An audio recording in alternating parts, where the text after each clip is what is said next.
¿Qué tal? Bienvenidos y bienvenidas a un programa más, a una edición más del programa Verdades a Medias. Hoy seguimos conversando sobre la resolución de controversias comerciales, particularmente en Centroamérica. Y para este programa de hoy hemos invitado a una especialista en comercio, Juliet Tijerino, que nos estará ayudando a comprender un poquito por medio de algunos casos que ella ha estudiado. eh, ¿En qué consiste la resolución de controversias y cómo se comportan los países cuando tienen este tipo de diferencias comerciales? Pero antes, vamos a ver un ligero video, un video muy rápido para que las personas allá en sus hogares puedan enterarse un poquito del contexto del cual vamos a hablar y luego regresamos con la entrevista. Así que le agradezco mucho a Juliet que nos acompañe ahora y que nos pueda brindar sus apreciaciones eh, sobre estos temas. Okay. ¿Está bien? ¿Está ahí? Sí, muy bien. Vamos a ver el video y regresamos con la entrevista. El sistema de solución de diferencias de la OMC es una excelente herramienta para garantizar el cumplimiento de sus acuerdos y asegurar la fluidez del libre comercio. ¿Cómo funciona? Los 160 miembros de la OMC tienen los mismos derechos y obligaciones en materia de bienes, servicios, propiedad intelectual y solución de diferencias. Además, estos se comprometen a respetar principios básicos que tienen el objetivo de evitar la discriminación, los obstáculos al comercio y el comercio desleal, así como de promover la transparencia y el desarrollo. Cuando un país importador incumple lo establecido en estos acuerdos, por ejemplo, al aplicar las medidas de defensa comercial prohibidas, este obstaculiza el libre comercio, afectando a la industria exportadora, ya que sus productos experimentan competencia desleal en el mercado importador. Ante esto, el gobierno afectado, de oficio o a petición de su industria, puede demandar al país importador en la OMC al iniciar un procedimiento de solución de diferencias. Cuando el gobierno reclamante gana el caso, el país demandado debe eliminar las medidas que obstaculizan el libre comercio. Este fallo le permitirá a la industria en desventaja que tenga circunstancias similares a las de su competencia en el mercado importador. En conclusión, los procedimientos de solución de diferencias contribuyen a vigilar el cumplimiento de los acuerdos de la OMC, que el derecho prime ante el poder político y, sobre todo, que los gobiernos de países en desarrollo menos adelantados tengan la posibilidad de competir en igualdad de circunstancias que los países desarrollados. Muy bien, una vez que hemos visto el breve video que introduce esta conversación, pues le doy la bienvenida a Juliet Tijerino, quien tiene una experiencia en el tema de solución de controversias y conversaremos sobre dos casos particularmente. Un caso que está relacionado con una demanda que Costa Rica le hizo a Estados Unidos hace ya mucho tiempo, se sabía, a mediados del 90, y con una demanda, un caso con una demanda que igualmente Costa Rica le hizo a República Dominicana, eso es relativamente más cerca, hace más o menos unos 10 años, eh, y que no pudieron solucionarlo de manera bilateral y acudieron a instancias internacionales como la Organización Mundial de Comercio y el mecanismo de solución de controversias que este organismo global tiene. Juliet, muchas gracias por acompañarnos hoy en el programa Verdades a Medias. Quisiera empezar preguntándole, cuando hablamos de solución de controversias, ¿por qué podríamos entender por una solución de controversias? O por una controversia comercial, digamos, para empezar, que la gente puede entender en casa por una controversia comercial y luego qué es una solución de controversias. Ok, podemos entender una controversia comercial cuando dos países o dos, tres, de manera bilateral, multilateral, en el acuerdo no llegan a tal acuerdo, valga la redundancia, y hay esas diferencias que pueden generar un conflicto. Entonces ahí donde entra la solución de controversias. No es que todo es falta de entendimiento o cuando no está de acuerdo con algún punto negociado dentro del acuerdo. Y ahora, bueno, la solución de controversias ya es una manera, un mecanismo para que usted pueda resolverlas de manera en que no afecte, digamos, ni la paz, ni la seguridad, y tampoco vaya más allá, digamos, de un conflicto que pueda generar incluso hasta guerra, llegando a ya como a niveles más altos, ¿verdad? Le iba a preguntar, ¿cree usted que puedan haber situaciones de comercio que lleven a los países a una guerra? ¿Usted lo cree posible?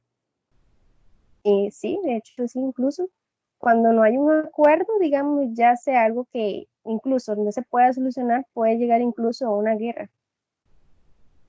Ok, supongo que los países utilizan mecanismos previos antes de la guerra, que la guerra es como el último recurso hoy el cual los estados pueden recurrir. ¿Y qué mecanismos existen antes de que un país o dos países o varios países vayan a una guerra? Eh,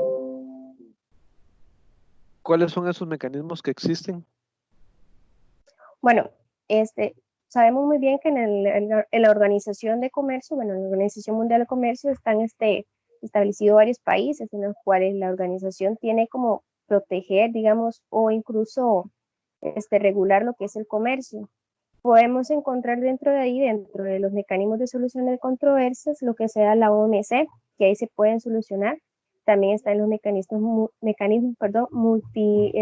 regionales de la solución de controversias, los mecanismos regionales y los mecanismos que se encuentran dentro de los tratados. Porque cada tratado, digamos, que se encuentra establecido cada país, hay un mecanismo del cual puede dirigirse para poder solucionar las controversias y pues no llegar a un conflicto. Muy bien, estamos conversando con Juliet Tujerino hoy sobre la solución de controversias a través de dos casos. Hemos conversado con ella sobre el tipo de controversias que pueden surgir entre los estados, sobre todo de tipo comercial. Ella nos ha dicho que las controversias pueden derivar por lo menos de lo que le entendí, Juliet, usted me corrige, de tres tipos distintos de fuentes de conflicto. Una, porque los estados interpretan o tienen interpretaciones diferentes sobre lo que han pactado. Si existe un acuerdo comercial entre ellos, entre los estados, y hay países que interpretan de forma distinta lo que está pactado ahí y eso genera una controversia. Lo segundo que usted nos dijo es que también el tipo de controversia es porque algunos países adoptan medidas que son incompatibles o con el libre comercio o con lo que se había establecido en un acuerdo. Los países violan una regla, rompen los acuerdos a los cuales habían llegado y por lo tanto eso genera una controversia también. Y finalmente, o el otro tipo de situación que podría generar controversia entre los países es el incumplimiento de compromisos, ¿verdad? Los países se Ajá. comprometieron por ejemplo, a no establecer cuotas de importación a los países y un día de pronto imponen cuotas cuando estaba prohibido, ¿verdad? Entonces se incumplen los Sí. compromisos de los acuerdos y los estados, entonces, digamos, empiezan a tener roces y diferencias por ese tipo de cosas. Ahora, usted también nos Y decía que los países pueden recurrir, sí, dígame. bueno, incluso de hecho, cuando llega a haber un desacuerdo, que es una de las, ¿cómo le digo? Una de las causas que llega a haber un desacuerdo, un malentendimiento dentro de esos mecanismos o ese tratado, normalmente no lo hacen como, no es de mala fe, digamos, sino que más bien hay una parte que no le comprenden y eso es lo que lleva, digamos, más que todo a lo que buscar una solución. De igual forma, como usted hablaba, el incumplimiento o la adopción de medidas que obstaculizan el comercio, que puede ser, por ejemplo, como usted también dijo, o un ejemplo claramente es cuando un país le aplica a un producto en general una desgravación arancelaria y por un momento no, bueno, la desgravación arancelaria lo que hace es bajarle los aranceles poco a poco con el paso de los años. pero no lo hacen así, sino más bien lo que hacen es cobrarle un impuesto. Ahí es donde usted genera un conflicto también. Y pues también la falta de compromiso como está establecido. Muy bien, entonces, dado este marco que usted nos da y que los países una vez que identifican que tienen una diferencia y que no la pueden solucionar entre ellos de manera bilateral, pues recurren a alguno de los mecanismos que usted nos ha dicho, ¿verdad? Los mecanismos bilaterales, los mecanismos regionales y los mecanismos multilaterales o globales como la OMC. En este sentido, ¿cuáles son las características de los casos que usted sobre los cuales nos va a conversar para ejemplificar con Costa Rica?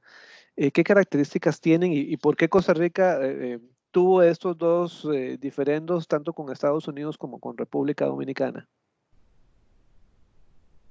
Bueno, una vez ya analizados los casos, como características tienen de que, por ejemplo, ahí se ve con el caso de República Dominicana, de que está afectando lo que se llama el trato nacional, que es la nación más favorecida, que esos son los principios de la OMC. Entonces, ahí vemos que hay una falta por parte de República Dominicana a eso, que lo que hace es que Costa Rica pues tenga beneficios, al igual que en los Estados Unidos. En los Estados Unidos como característica tiene es que prácticamente falta como información concisa que es para poder definir realmente que Costa Rica tuvo un fallo en las importaciones, pero eso lo vamos a ver adelante con los casos. Entonces es muy importante pues ver que también para poder presentar lo que son consultas debe de haberse las razones específicamente que sean válidas para que pueda haber una resolución exitosa de ambas partes. Ok, déjeme preguntarle, digamos, ¿por qué Costa Rica no pudo solucionar, o más bien voy a cambiar la pregunta, ¿por qué Costa Rica opta por un mecanismo global para la solución de esta controversia? ¿Cuáles son las razones que podrían explicar por qué un país escoge la OMC y no escoge otro mecanismo de solución de diferencias? Bueno, en este caso yo pienso que él escoge la OMC porque, digamos, yo pienso que debe de ser por el tiempo, digamos, hay otro mecanismo que resuelve las cosas de forma muy rápida, incluso ALAI creo que es, que responde a las consultas de manera, bueno, 120 días ya tienen una resolución, mientras que en la de la OMC, aunque dura año y 3 meses, da una decisión efectiva. Y también, aparte que porque la OMC regula, digamos, bien el comercio, también permite que participen otros interesados en la, ¿cómo se llama? En la resolución, que lo que permite también es, pues, tener una jurisprudencia que pueda ayudar también a otros países con el paso del tiempo.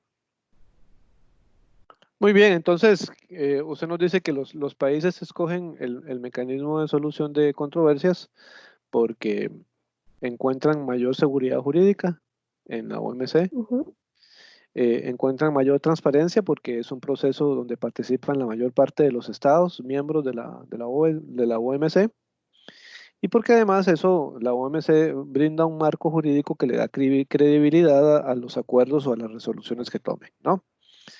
Eso me parece muy, muy importante. Ahora, ¿cómo funciona este mecanismo de solución una vez que digamos que los países no se han logrado poner de acuerdo de forma bilateral y resolver sus diferencias entre ellos, ¿verdad? No logran encontrar un acuerdo y entonces buscan una alternativa distinta a ese diálogo bilateral.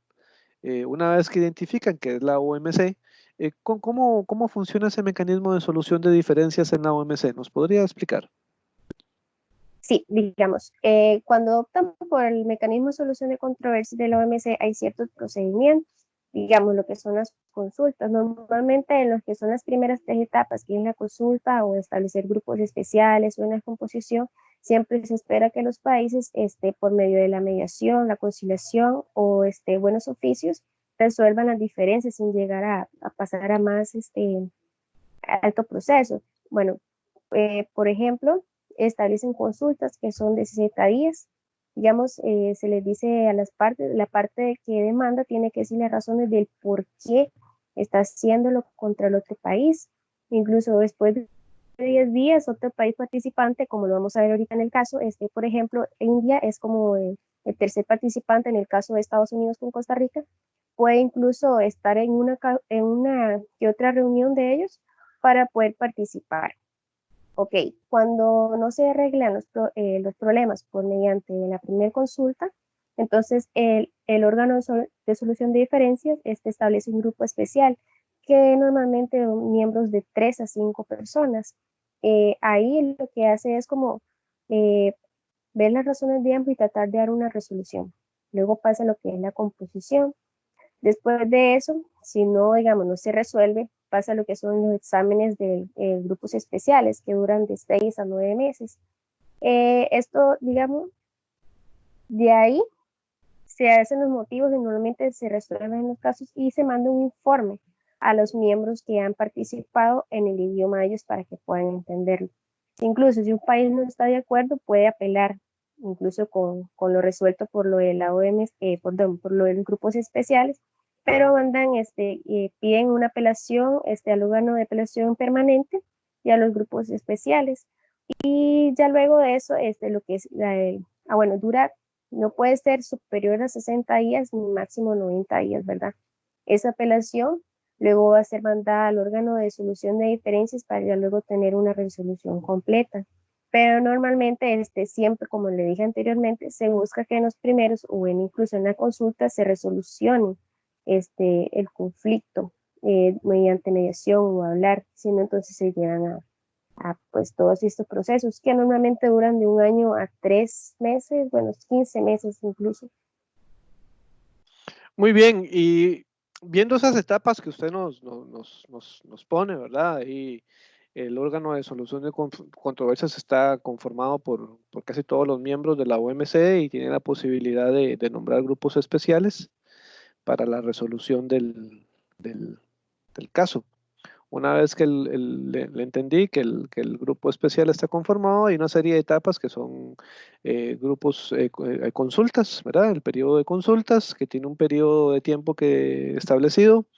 Una vez que pasa el periodo de consultas, el grupo especial tiene un tiempo determinado para brindar su informe, y una vez que se brinda el informe y se da la resolución, eh, existe la posibilidad de que los estados apelen el resultado. ¿Ok? ¿Cómo interpretar estas fases con los casos que usted nos dio? Si ya nos puede pasar a contar, no sé por cuál caso quiere empezar, para que nos pueda ilustrar cómo ha funcionado en cada uno de estos casos este procedimiento en la OMC. Bueno, podemos empezar con el caso de Estados Unidos y Costa Rica. Bueno, Estados Unidos le puso, creo que fue una sanción, no sé si me quiere ayudar en esa parte, una sanción a Costa Rica por lo de materia de textiles o algo así con vestimenta. En este caso, digamos, Costa Rica demanda por esa sanción que le ha puesto a Costa Rica, ¿verdad? Entonces establece un periodo de consulta, que en esa consulta luego establecen grupos especiales que dan una resolución. Entonces Costa Rica ya apela, porque también la apelación tiene que ver con incluso materia de derecho. En una parte de los artículos él dice, no estoy de acuerdo con eso, entonces es donde él apela. Incluso Estados Unidos empieza a dar incluso razones del por qué es que él demanda y pone una sanción, por ejemplo, de salvaguardia, si no me equivoco. Y la salvaguardia, pues, se supone que, bueno, más que todo no es que se supone, debe ser así. Establece que para establecer la salvaguardia tiene que ver afectada una parte de la producción nacional, que diga que, bueno, en eso te tienen que averiguar lo que son los costos, lo que son los salarios y ver si realmente afecta. Entonces Costa Rica no estaba de acuerdo con eso. Por eso es que él apela, conforme a un artículo que él dice que como que no hay fundamento con base a eso, y después es que Costa Rica le dan la razón. Ok, entonces podríamos decir, digamos, siguiendo lo que usted nos dice, que el motivo por el cual Estados Unidos y Costa Rica, que tienen una relación comercial larga, histórica, muy fuerte, Estados Unidos es el principal mercado para los productos costarricenses y prácticamente de toda Centroamérica, el origen de la disputa es una barrera, digamos, una protección que Estados Unidos pone de las cuotas que ya había impuesto al comercio de ropa interior, ¿verdad? Entonces, esa posibilidad de importar y de exportar, digamos, en el caso de Estados Unidos importar y en el caso de Costa Rica exportar, afectaba al país y deciden recurrir a la Organización Mundial de Comercio. ¿Verdad? ¿Cómo ha sido el comportamiento del país en la OMC eh, eh, para, para gestionar ese tipo de conflictos allá? ¿Qué papel ha jugado el país? Bueno, en este caso, él más que todo ha buscado solucionar el conflicto, ¿verdad? Él hace el papel de, bueno, de demandante y pues en este caso, él lo que pretende nada más es solucionar de forma amigable en la OMC, de que se establezcan los derechos que él tiene, digamos, como país al importar, porque incluso en Estados Unidos habla de que en marzo tiene una como 395 empresas eh, que se ven afectadas, pero en julio dice que son 305 empresas. Entonces, él lo que dice es que por qué esa inexactitud. Entonces, mediante la OMC, el papel que él juega es como, por favor, digamos, resolver las cosas de forma amigable y que por favor se le establezcan los derechos que tiene como importador porque puede afectar bueno, como exportador en caso de Costa Rica, porque puede afectar lo que es la economía costarricense, ¿verdad?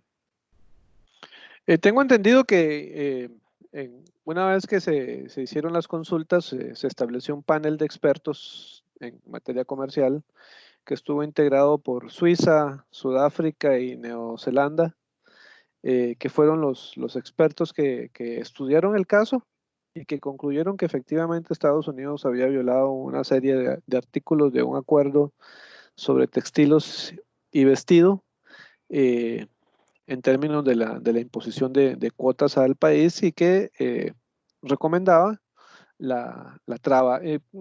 Más allá de este proceso, que creo que nos ha quedado claro, eh, ¿cuál es la importancia de que un país pequeño como este pueda recurrir a la OMC, un país pequeño como Costa Rica pueda recurrir a la OMC y logre establecer digamos, un freno a la actitud de un país tan grande y tan poderoso como Estados Unidos? ¿Cuál cree usted que sea la importancia de ese tipo de mecanismos cuando hay países muy pequeños y países muy poderosos?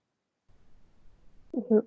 Bueno, es que vemos que Estados Unidos es, bueno, ahorita una potencia, ¿verdad? Y tiene como gran poder de desarrollo, entonces tiene ventaja en ciertas partes. Lo que pasa con Costa Rica es un país en desarrollo, entonces la idea o lo bueno es de buscar a la OMC es que ellos den protección a esos países que tienen menor, como decirlo así, poderío, desarrollo, y poder así decir, bueno, muy bien, yo voy a frenar algo que realmente un país puede decir, muy bien, lo voy a solucionar o lo voy a simplemente voy a tener ventaja por ser un país desarrollado. Entonces, lo bueno es de que buscó la solución por mediante la OMC, es de que ellos prácticamente ayudan más que todo y también basado en los derechos, ¿verdad? Y basado en sus razones que sean válidas, ayudan a esos países en desarrollo. Y al final, pues, como vemos, Costa Rica tiene ventaja en eso por la violación de Estados Unidos con respecto a esa barrera de salvaguardia que puso. Bueno, me parece muy interesante su respuesta porque de alguna manera nos orienta a decir que esta idea de que los países poderosos siempre hacen lo que les da la gana, pues en materia comercial podría estar siendo una excepción, ¿no? Hay una serie de mecanismos que los obligan a cumplir y a no imponer decisiones en contra de lo que ya habían sido pactadas. Tengo entendido también que esto me parece muy importante, que este acuerdo se dio a casi que mediados de los 90. era el cuarto panel de expertos en esa transición que se hizo del GATT, ¿verdad? Del Acuerdo General sobre Tarifas y Comercio a la OMC, y eso le dio una legitimidad muy profunda. Digamos, este caso fue muy importante para la OMC porque le dio una legitimidad al organismo, que era muy nuevo, que se temía que estuviera debilidades en términos de su capacidad de poder imponer decisiones y resoluciones a los países, y le fue muy bien, ¿verdad? Eso es muy importante rescatar. ¿Le parece si hablamos ahora del otro caso? ¿Cuáles son las características que usted vio en ese caso y nos comenta un poquito sobre el caso? Ok, en este caso de República Dominicana con Costa Rica, más que todo viene a entrar como quiso cobrar un impuesto de más solamente como por Costa Rica exportar un producto que tal vez no era, estaba dándole una discriminación, faltando al principio lo que es el trato nacional, ¿verdad? Que es no Ujú. discriminar o tratar al producto de la misma forma que se trata al producto nacional, ¿verdad? Que es que si se le pone un arancel al producto nacional bajo, tiene que ponerse el producto importado de la misma forma. Entonces, en ese caso, lo que quiso hacerse es como cobrarle un impuesto de más, y eso pues no está bien. Entonces, como característica tiene eso, que pues viola un poco lo que es el trato nacional, ¿verdad? Bueno, en este caso voy a hacer un poquito más de contexto, es muy interesante porque en el primer caso la OMC ya tenía poco tiempo de estar operando y todavía estaba en esa transición entre el GATT y la OMC, Y que la fue un OMS, salto muy importante. Y ahora, en este caso se presenta ya una OMC consolidada con un mecanismo de solución muy importante.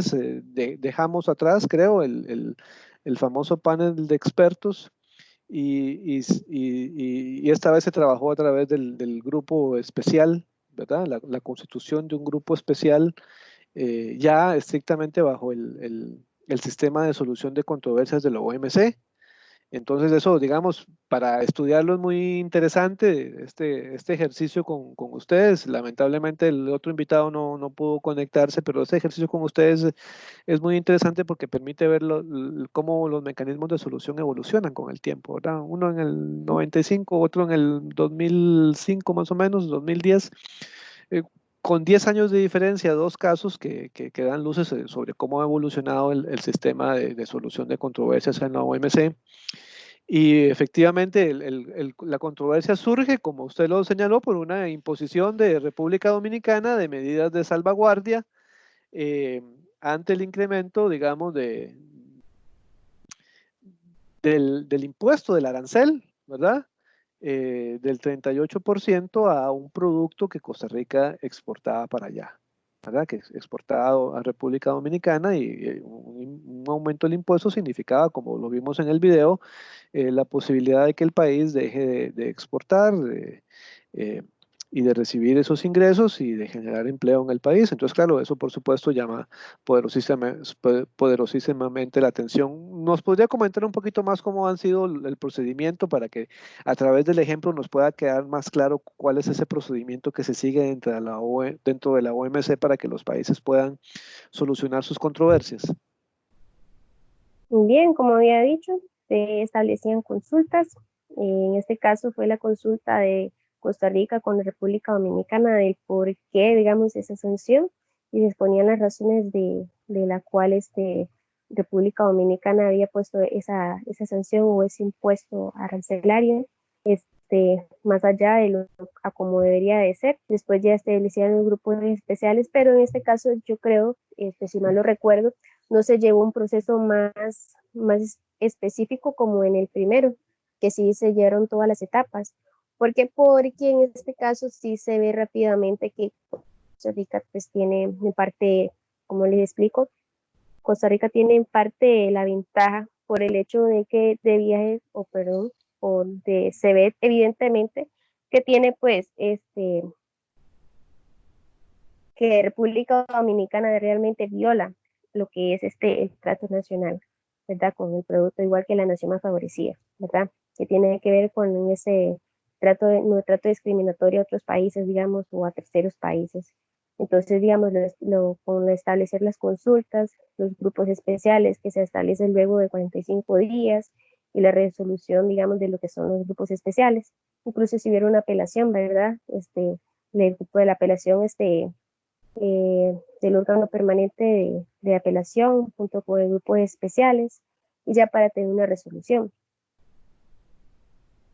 Muy bien, esto es muy interesante tener claro el procedimiento porque primero la solución de controversias, digo la aparición de una controversia efectivamente obedece al quebrantamiento de una norma, de una ley o una interpretación que se quiera hacer distinta entre los dos países y la interpretación que hay sobre una norma es diferente, pero en este caso creo que es una violación a un acuerdo que existía entre los dos países, porque entiendo que el arancel que estaba para estos productos costarricenses era cero y de pronto Dominicana impone un arancel del 38% al ingreso de estos productos y eso afectó la participación de Costa Rica en el mercado dominicano y no solamente eso, sino también había afectado a otros países de Centroamérica que tienen exportaciones del mismo producto allá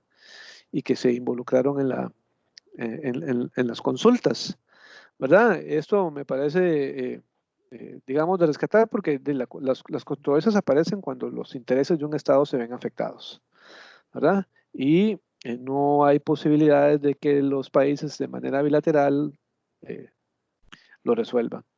Eh, Costa Rica eleva el caso a la OMC y pide la aplicación de una serie no, de mecanismos de salvaguardia, ¿verdad? De manera que mientras se resuelve el caso, que eso es lo importante de eso, de la salvaguardia o de la salvaguarda, es que mientras se resuelve el caso, mientras eso que usted nos dijo ahora, que la convocatoria a las consultas dura tanto tiempo y luego el establecimiento del grupo especial, ¿verdad?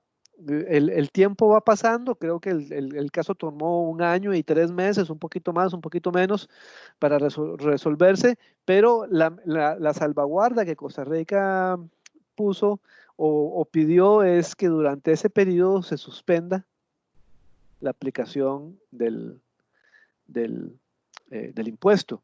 De manera que mientras se resuelve el caso, si Dominicana tiene la razón o Costa Rica tiene la razón, la aplicación de ese impuesto se suspenda. Eso es muy interesante en el caso y no sé si usted a partir de la lectura de estos casos nos podría decir cuáles son las lecciones aprendidas de estos dos casos, qué lecciones podemos recoger de estos dos casos en los cuales en tiempos distintos el país logró, digamos, consolidar sus intereses comerciales frente a potencias o frente a estados que son muy parecidos.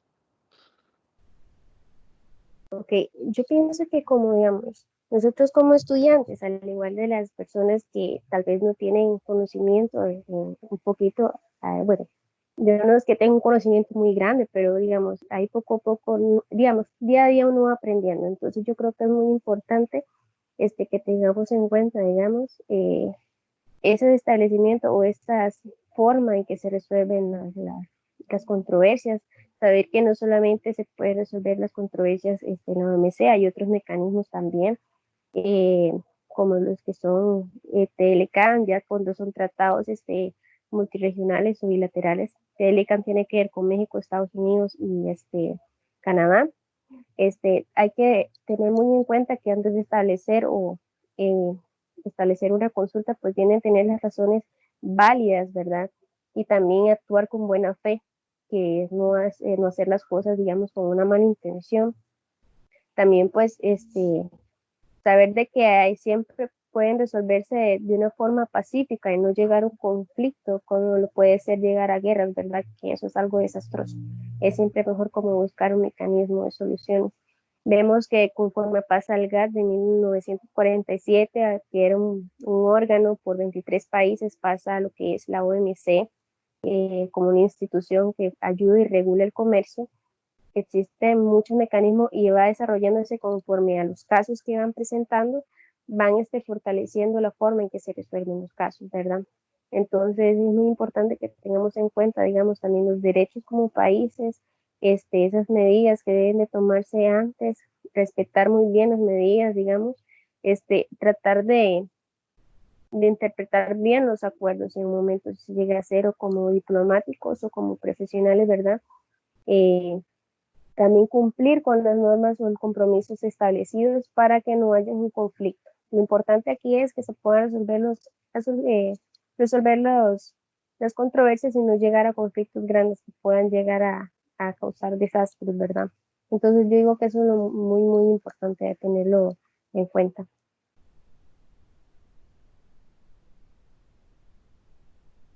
Tiene el audio. Sí, perdón, es que hoy es domingo y trabajar desde hacer el programa de radio desde un lugar que no está alejado del ruido, pues bueno, tengo un vecino que está cortando el zacate de su casa con una motoguadaña y bueno, ese es el ruido, digamos, de no estar en el lugar de trabajo, pero les agradezco muchísimo, por eso apagué el micrófono. Les agradezco a usted, Juliet, por la preparación que tuvo de haber leído los casos, de haber revisado la materia y compartir con las personas que escuchan y ven el programa eh, sus impresiones. A ustedes que siempre están viendo el programa, les agradecemos su sintonía y nos vemos en la próxima edición del programa. Voy a adelantarlo porque la conversación con Juliet ha sido muy interesante. No sé si tengo ganas de volverla a invitar con otros estudiantes para conversar sobre, digamos, esta nueva modalidad de conflicto que ha surgido en producto del COVID-19, ¿verdad? Hemos estado queriendo ver cuáles son las implicaciones del COVID-19 y así como el caso de Costa Rica con Estados Unidos fue muy importante, yo creo que este caso de Costa Rica que voy a señalar ahora es muy interesante. Una controversia que está empezando a surgir, unos videos que vi buscando un video para presentarlo ahora al inicio del programa sobre la relación entre Costa Rica y Nicaragua, que es realmente un conflicto comercial por las medidas que el país ha puesto para evitar el contagio y esta modalidad de que los transportistas de un país llegan a la frontera y si no van directamente a Costa Rica, entonces son acompañados, ¿verdad? Eso que llaman convoy, es acompañado hasta que llega al otro lado de la frontera y cruza Panamá y sigue. Y si es un producto que viene hasta Costa Rica, mercado costarricense, el vehículo se queda en la frontera, hay otro vehículo costarricense que descarga y desinfecta y pone en un camión y lo lleva directamente para allá. Eso ha generado roces comerciales con Nicaragua, roces que tienen implicaciones políticas y comerciales. Vi unos videos muy interesantes ahí y bueno, quisiera hacer como un programa sobre esto. Entonces, no sé si Juliet podemos contar con usted, pues yo les voy a pasar toda la información para que la podamos discutir y bueno, espero que sea muy interesante. Así que bueno, les agradezco a ustedes. Nos despedimos del programa hasta la próxima edición. Muchísimas gracias por su sintonía y nos vemos pronto. Gracias.